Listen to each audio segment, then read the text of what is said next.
မင်္ဂလာပါခင်ဗျာကျွန်တော်တို့ရဲ့ easy tab page ကနေကြိုဆိုလိုက်ပါတယ်ခင်ဗျာဒီပလေးရဆိုရင်တော့ဒီပစ္စနာနဲ့ပတ်သက်တဲ့အခက်အခဲတွေကိုဝေမျှပေးနေတဲ့ page လေးပဲဖြစ်ပါတယ်ခင်ဗျာဒီတစ်ခါမှာတော့ကျွန်တော်တို့ကကိုယ့်ရဲ့ profile ကို lock ခတ်နည်းလေးကိုဝေမျှပေးမှာဖြစ်ပါတယ်ခင်ဗျာမိတ်ဆွေတို့ကမိတ်ဆွေတို့ရဲ့ Facebook account ကို lock ခတ်ထားခြင်းလို့ဆိုရင်ဒီနည်းလမ်းလေးအတိုင်းပဲလိုက်လုပ်လို့ရပါတယ်ခင်ဗျာဒီတော့ကျွန်တော်နဲ့အတူတူလိုက်လုပ်ကြည့်လိုက်ရအောင်ပါခင်ဗျာအရင်ဆုံးကျွန်တော်တို့ရဲ့ Facebook profile နားကိုသွားပါမယ်ခင်ဗျာ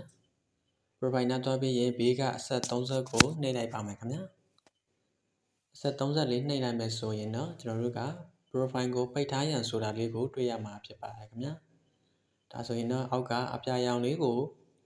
နှိပ်လိုက်မယ်ဆိုရင်တော့မိတ်ဆွေတို့ရဲ့ profile ဟာပိတ်ထားပြီးဖြစ်ပါတယ်ကိုယ်နဲ့ friend မဖြစ်တဲ့သူတွေဝင်လာကြည့်ရင်မိတ်ဆွေတို့ profile ကိုမြင်ရတော့မှာမဟုတ်ပါဘူးခင်ဗျာဒါဆိုရင်တော့ profile ကို lock ခတ်ပြီးသားပါပြီ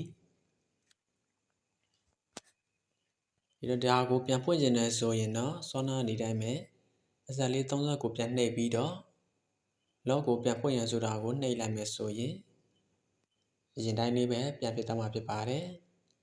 တဲ့ရဲ့ profile ကိုလူတိုင်းကမြင်နိုင်မှာပဲဖြစ်ပါတယ်ခင်ဗျာဒီဟာလေးရဆိုရင်တော့ကိုယ့်ရဲ့ profile ကို lock ခတ်ရှင်တဲ့သူတွေအတွက်ကျွန်တော်ကဝေမျှပေးထားတာလေးဖြစ်ပါတယ်ခင်ဗျာ